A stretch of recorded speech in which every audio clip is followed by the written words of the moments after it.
Hey, everyone. Welcome back to another episode of Built in Ohio, the podcast where we're talking with and about the people, companies, and ideas building out Ohio's tech opportunity. And so today we have a great guest. Really looking forward to diving in. But Shane, welcome so much to the show. Where are we talking to you at from today? Oh, thanks, Chris, for having me. I appreciate it. I'm in Cleveland, Ohio. Awesome. And at the worldwide headquarters of CHAMP? That's exactly right. Yes. Awesome. We'll love it. Well, thanks for joining. It's been so much fun to follow along and what you and the team have been building out of Cleveland, in a space that's, certainly of interest and a passion of me, government technology, and bringing some much needed innovation to that space. But tell us, off the bat, what does CHAMP do? What are you guys building? What's the company look like today? Yeah. Well, we build systems for DMVs, which if anyone's ever experienced a DMV, generally they're probably a little perturbed. Hopefully not in one of our states. So we sell to state government to replace the title, lien, registration, driver's license systems that consumers use, or car dealers use, or fleets, or lenders, or insurance carriers all use to make commerce happen in the vehicle industry in their state. And how did you get into this space? Because you don't come from a government background. You don't come from a gov tech space necessarily. You have a pretty fascinating background, both education, but then also with some of your earlier career. So how did you get into CHAMP and in this space in particular? Well, Chris, as you know, every child grows up wanting to build software for DMVs. It's like baseball player, football player, software for DMVs. No, so this was a problem that my co-founder and I spotted years ago, probably as a function of both of our backgrounds. He was a very successful automotive dealer, so he saw it from a retailer perspective. My first startup was in the automotive finance sector, so I saw how banks had problems attaching liens to titles and how that slowed down commerce and made loans more expensive for consumers. I wasn't trying to solve that problem with the first startup, but it made me aware of it.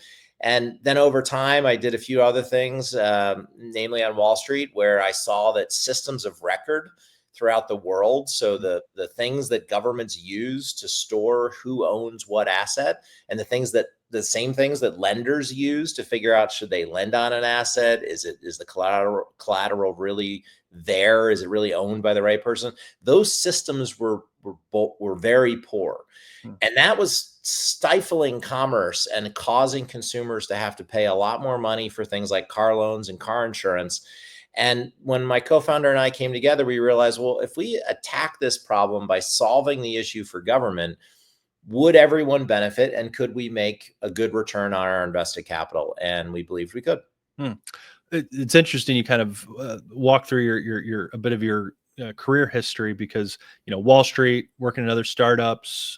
You mentioned your co-founder and kind of the car dealership space of you don't think Wall Street to what you're doing today in kind of a true one-to-one, but you mentioned it kind of, records and some of these, kind of broader themes that you're seeing. As CHAMP was getting, that early idea, how did you all think about, starting to kind of tackle it in terms of one, building, the technology, of course, but also you're selling into a very, I would assume, entrenched industry where, BMVs, there's what, 50 of them, I'm guessing, across the country. You certainly need kind of like very strategic partnerships with states to build it out. And so how did you kind of go from kind of the ideation of it to, something that is that very regulated, entrenched industry? Well, there's actually 51 if you count Okay. DC. Okay. But you're correct. But you call it 50. The way that we went about it and the way that we thought about it was that we looked at it from a taxpayer perspective. Why, as a taxpayer, are we paying for our government to build systems that regularly underperform our expectations as the taxpayer who paid for it? And what is the cost to us for having to live and endure with something that maybe doesn't work as well as we think it should? And it's not, I wouldn't say it's the DMV's fault, right? If you look at the way these systems were built, most of them were built 30 or 40 years ago. The demands on the DMV back then were satisfied by the technology they were building. it was pretty basic. Come in, fill out a form, hand it to them. They retype it into a system, and Bob's your uncle. There's your title and registration. Mhm. But as commerce in changed, and the technology that was required from entities like dealers and fleets and insurance carriers and lenders and even consumers, as that all evolved, the demands on these systems were far greater than they were ever imagined to be when they were initially built. So what do states do? Well, they say, okay, we need a new system. Well, that's expensive. And maybe that cost shouldn't be borne by every single consumer, because not every single consumer is using the system. I always use the example of, if there's a grandmother in Toledo who is 90 and owns a car, what's the probability that that she might buy another car? It could be pretty low. So why should she pay for something she's not going to use? That doesn't seem fair as a taxpayer. Instead, it should be paid for by the users. If you're some really wealthy person with 50 cars and an airport hangar, you should probably pay for more of your state system because you're the power user. Well, who are the power users? Dealers, fleets, insurance carriers, lenders, the folks they keep mentioning. And so we looked at it and said, well, what do those entities need in order for government to work better for them? And what they needed was a high-tech system that's API based, that can integrate easily with all of the technology they're putting into their businesses. And that didn't exist. And government wasn't kitted up to build that. That's sophisticated technology that requires a ton of technologists with really strong computer science backgrounds. And if you look at the competitive landscape, most of it was about, how do you make your mainframe a little bit better? That's suboptimal to me as a taxpayer. So we looked at it and said, well, if we're going to try to give back and do what's right and still make money, can we build a company that actually satisfies the needs of those power users? And in exchange for that, the DMVs get a lower cost of operating a system that doesn't break as often, a system that is future proof for where things are going. And could we do it in a way that everyone would feel was in line with the technology demands of today? And the analogy I use is, there's the Blockbuster video version of these systems. And at the end of going to Blockbuster, you get to watch a movie, but it's really expensive. You had to drive your car. You had to rent a movie. You had to remember to rewind it. You had to return it on time. There's all these costs involved. And that's akin to a government building their own system. They have to maintain it, upgrade it, patch it, do a million things to it. If they hired one of these vendors that's just migrating them from a mainframe, that vendor has to do all those things for them. But what if there's Netflix? What if there's a version of technology that constantly upgrades itself? In Netflix parlance, that's new content showing up every week. What if that technology is easily accessible and doesn't take years to deploy, so that you can enjoy something quickly, that when a government says they want to bring change, they can bring it to you in 6, 9, maybe no more than 12 months. Could we do that? And that's the challenge we set for ourselves. And lo and behold, we're now delivering that for about 30 million people across the country. Wow, that's incredible. How did you go about, especially in those early days of working with government, to show them the value for these technology upgrades and the potential? Because sometimes government can be a little difficult to do, innovation work, and it can be for a lot of reasons. Sometimes good, sometimes maybe not so kind of altruistic. But how did you start that process of building relationships, trust with key stakeholders, showing them the power and potential of the technology as you all envisioned it? Well, the first thing was to spend the time to listen to what their problems were. And we had the luxury of my co-founder and I having pretty strong careers prior to launching this together, and that gave us a bit more flexibility than your typical entrepreneur, right? We weren't struggling to get by. Let me put it that way.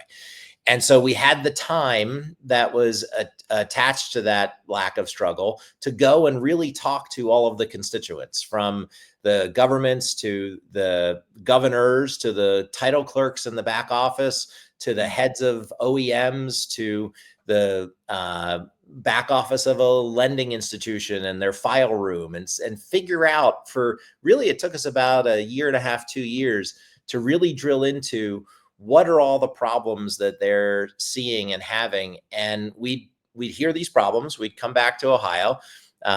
we work, with an amazing team of technologists here that led by someone who is truly a genius at building these things. He would take our crazy ideas and with his awesome team figure out how to build something, and we'd throw some spaghetti on the wall, then we'd take it back out and throw it to some more governments and say, does this work? How does this play? We'd send it to constituents and say, does this solve your problem?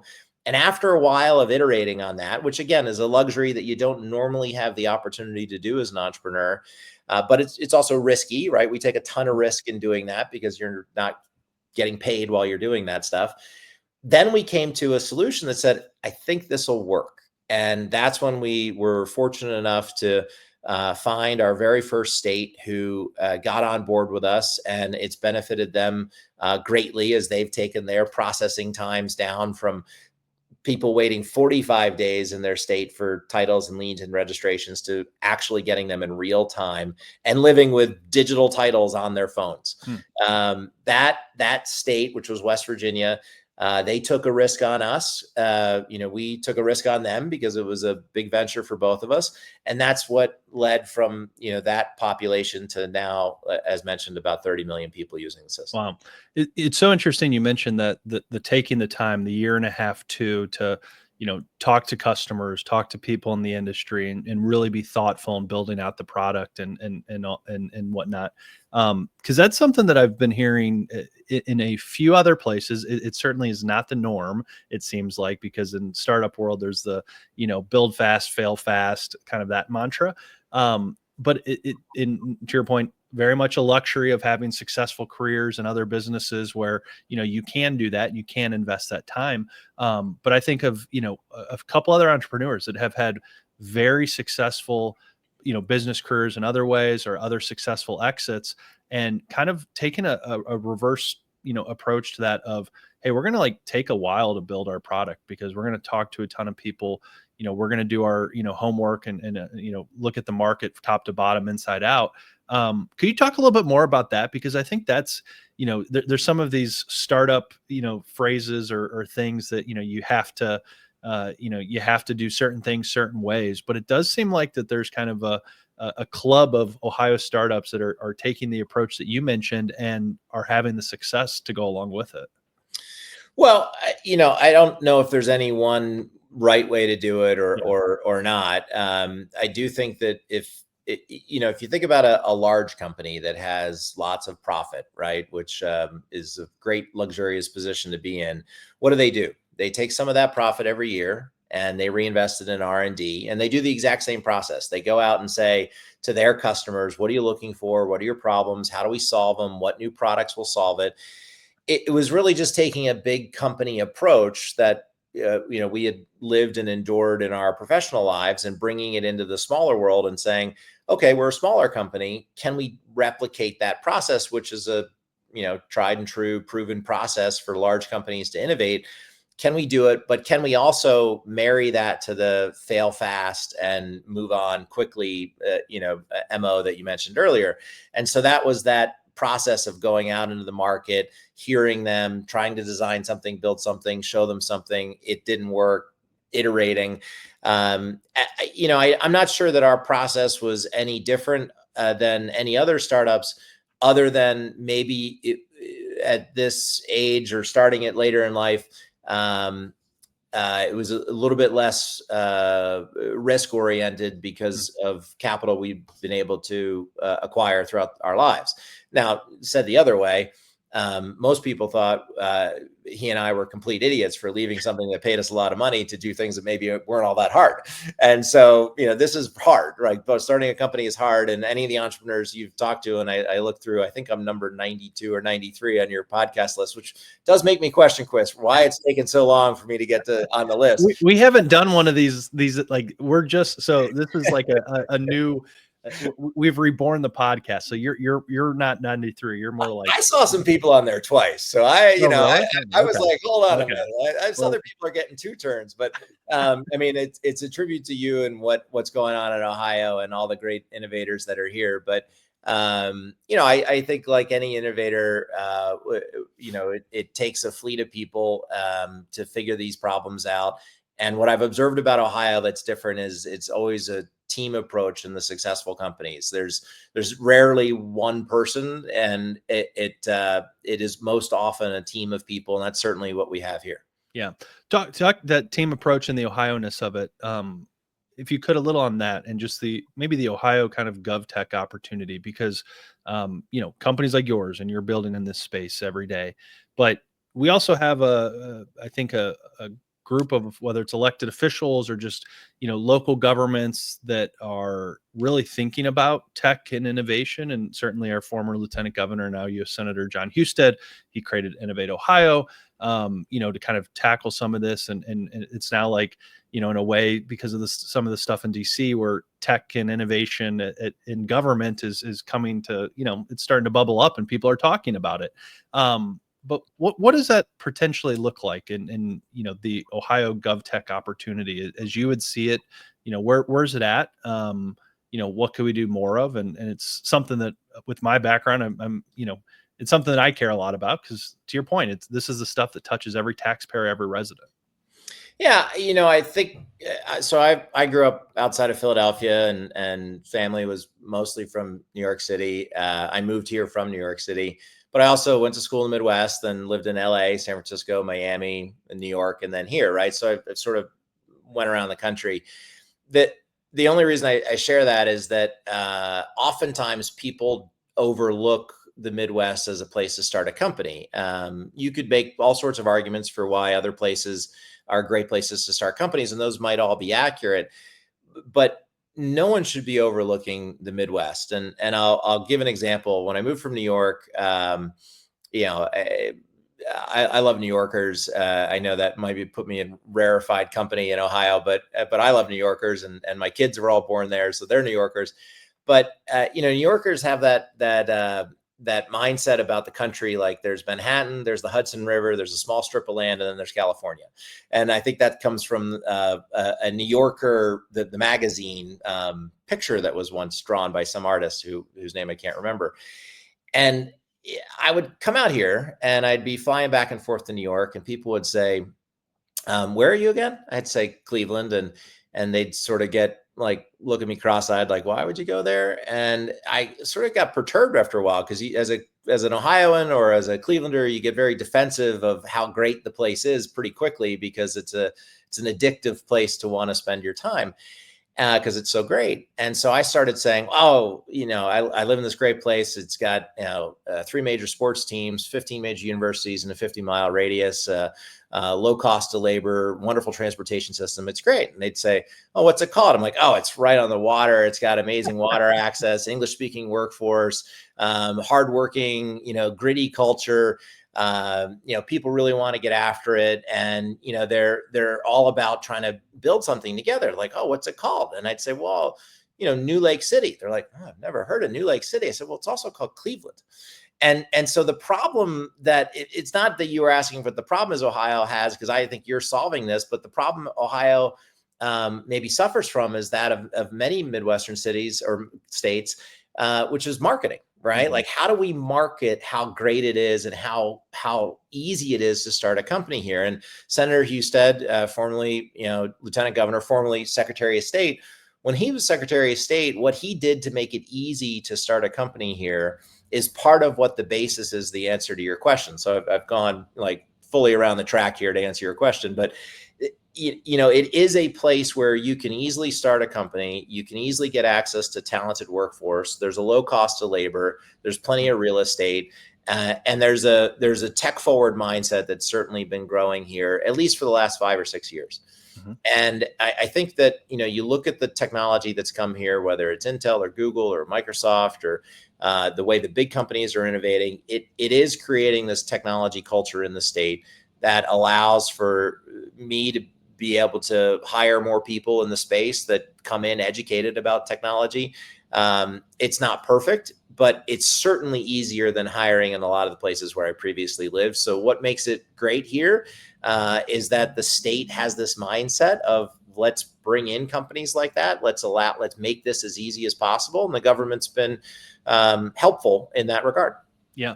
What I would love to get your perspective and share it with listeners and watchers. You're building in government, regulated industry. You can't screw things up in government, again, tax dollars and resident information. But you look at Ohio and our makeup, healthcare, financial services, insurance, a lot of other regulated industries. What would be some advice or recommendations for, people considering building in this space? And, as an aside and kind of, an inspiration to this question, I guess, meet people all the time. They're in healthcare, they're in hospital systems, they're at banks or insurance companies, and they have ideas. But I think sometimes that regulated industry side of it and just some of the barriers that maybe you see there, can kind of keep them within the corporate structure and not, taking a risk and starting a company. Yeah, I'd say there's two things. The first one is certainly you have to do a ton of research. It is never ending. The amount of data we try to consume and read and really understand about every state where we go and do business and about the regulated industry we're in, it's tricky. The 10th Amendment makes it so that all those 51 jurisdictions all have their own rights and well, at least 50 of them do have their own rights and privileges to determine what they want their government to look like. And I love that about our country, but it also makes the job complex. So it's easy to look at the reams and reams and reams of data if you were to print it all out, and please don't print it all out. No one should be printing out any of this. But if you look at it online, it really is hard to consume and it's dense, right? And that can easily turn someone off. But that's where the white space is, right? That's where the problems are. When you look at it, you're like, there's a better way to do this. And that gets to the crux of what someone might need to know as you enter the space. And it's a core principle here at CHAMP, which is treat no as a stumbling block on the way to yes. You will hear no in a regulated industry all the time. And oftentimes it's a misinformed no. People in the commercial world, so for moving outside of government, the commercial users will often say, well, I don't think you can do that. And it's like, no, actually you can. The rules, the laws, the statutes, they indicate you can. They've gotten so stuck in their own ways or stuck in the belief that, DMVs don't want to innovate because of the stereotype that they're unwilling to consume when change actually hits them. And that's starting to change. I think people are starting to realize that, technology innovation inside of government that actually helps the constituent is something that a lot of governments are trying to deliver to their constituency. For one, because it helps the elected officials get reelected or elected for the first time if they're the ones that bring it. And for two, it's the right way to spend taxpayer dollars. Like, why are we misspending dollars in places and paying way more for technology that looks like Blockbuster when Netflix is available? Like, we have that. It works really, really well, and it's super easy. So that treating no as a stumbling block on the way to yes, which is something that I stole from John Chambers when I worked at Cisco. He used to come in and tell the team, like, I've never seen a team that knows how to hear no and treat it as a stumbling block on the way to yes. And that was, when they were building out the pipes that all the internet traffic goes through, right? The whole world was telling them, this isn't going to be as big as you think. Well, it turns out it was a lot bigger than even Cisco thought under John Chambers, and it's only getting bigger. And so you have to have that mentality. Yeah. And as you were kind of walking through that of just the stumbling blocks and the output of happy citizens, happy residents, we've mentioned both now Senator Husted a couple times, but as he's lieutenant governor, especially in some of the work they're doing at Innovate Ohio, he's been kind enough to join a bunch of our stuff over the years and, as you know, speak and things. The largest rounds of applause that I have heard him get in different events and conferences and forums with us, you think AI or Intel or Anduril, some of these things, but it's around the work they're doing at like the BMV with mobile check-in and being able to check in online, and a digital driver's license, which is, newer to the state. I think Ohio is like the fourth state in the country. But those are the biggest rounds of applause that I've ever heard as he's talking about all this cool, exciting stuff that everyone's passionate about, because it touches all of us. And so, like, to your point on like, this is what citizens and residents want. I think it's just, for whatever reason, and we probably all need to help kind of push this, is that there's still very few, or certainly not enough, of the elected officials that kind of, get all this and get this space. So, yeah, I think there are different types of elected officials who can dig into technology and understand that a change you bring in doesn't mean you're going to lose all sorts of people in government. People aren't going to lose their jobs. Like, that really doesn't happen. What happens is good technology moves people that were in the back office rifling through paper and moves them to the front office to reduce those lines, right? So if you have the right technology in the back office, the front office is that much easier to operate. There's plenty of people there to help.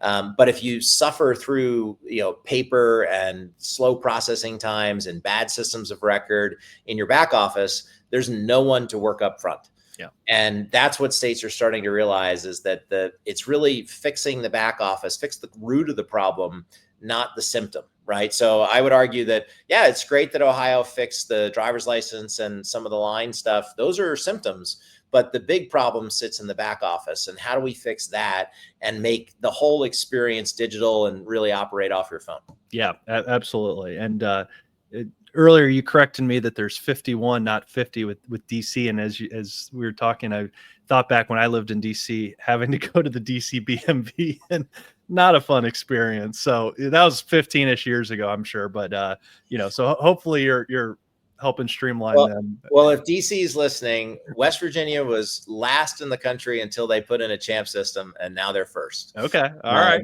They won the award for being the top innovator. So if DC wants to move to first, I have a way to solve that problem for them. Awesome. Love it. Well, Shane, as we start to kind of come to the back end of our show and conversation today, we'll do some rapid fire questions that we like to ask all of our guests. Just a fun way to, get your perspective and hear different people as we talk to them across the state. So first one is, what's a problem you're working to solve? It doesn't have to be the CHAMP thesis, but, something as an executive, as a leader, the business of, a challenge that you're currently kind of working through at the moment and top of mind.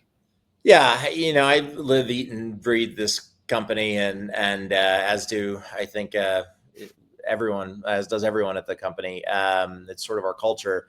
I think the number one thing we're focused on is, how do we bring this technology innovation as quickly as possible into government and get it in the hands of the constituents who need it, so that the allocation of tax dollars is more fair, so that governments stop spending money on systems that charge them up front and deliver a solution years later. And instead, like Netflix, you can turn it on quickly, you can get a result. And the big benefit is that you're really, as a vendor, then paid for performance, right? I don't believe in this concept of governments paying vendors for something that they haven't yet delivered, or paying them over time for something they're in the midst of delivering. That's a bit of a myth. That's why things always go too long. Why not just pay per transaction, pay for when a successful outcome occurs for the constituents?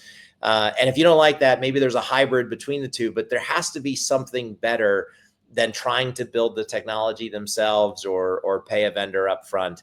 That never makes sense to us. So the problem we're trying to solve is, how do we show government that paying a vendor for their performance is the right way to pay vendors when they're government contractors? And this exists up and down the industry, whether it's in our sector or health and human services, or even, military spending, or it doesn't really matter. Like, why are we not paying for performance? Yeah. Every other thing in our world, we pay for performance. If Netflix stops working, I stop subscribing. Yeah.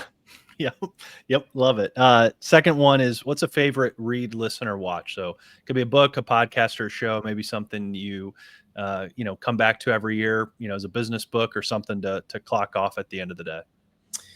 Well, I'll give you two. One is timely, so this won't age well if people listen to this podcast years from now, but I'm going with my family to see the final Mission Impossible this evening. Okay.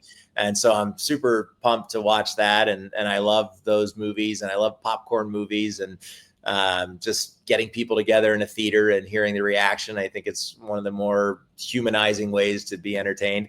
And if you're looking for something to read, I think Mark Randolph's book about Netflix I think it's called This Will Never Work, or That'll Never Work. I sometimes screw up the first word, but what a great book about the journey of hearing no and figuring out how to get through that as a stumbling block on the way to yes. He doesn't say it that way, but the title pretty much does. Two great answers. And yeah, in an age of constant emails and texts and pings and Slacks and all that. Like being in a theater with some popcorn and, kind of disconnecting it's pretty rare. So you'll have to let me know how it is. I haven't seen it yet. Third one. So someone's coming to visit, friends or family. You mentioned you're not originally from Ohio, or, maybe you're recruiting someone to move to Cleveland to come work for the team. Where are you taking them for a nice dinner to kind of, show them off and have a good meal? Two different places. Anything that Doug Katz, the chef, anything that he creates, I am happy to go to over and over and over again. And I'm not just saying that because he doesn't take reservations and I want to make sure I get a table, but I definitely it wouldn't hurt. Yeah. And then Cordelia, a new restaurant in downtown Cleveland that's a couple years old now, but boy, it's fantastic and inventive, just a very different experience than what you normally get in Northeast Ohio. And I love their food. Cool. Final one. How are you spending a perfect Saturday? One caveat: you cannot include work. Oh, no, it's easy. Just hanging out with my kids, whatever they want to do. I think we all go to work and it's easy to lose sight of why. You get wrapped up in economic success or status or something silly. But the reality is, like, you're doing this because you're trying to create an outcome for the people you care about and the people you love. And for me, my wife and my kids and my dog are that nucleus. And if I get to spend time with them and watching them play sports and do different things, they're all teenagers.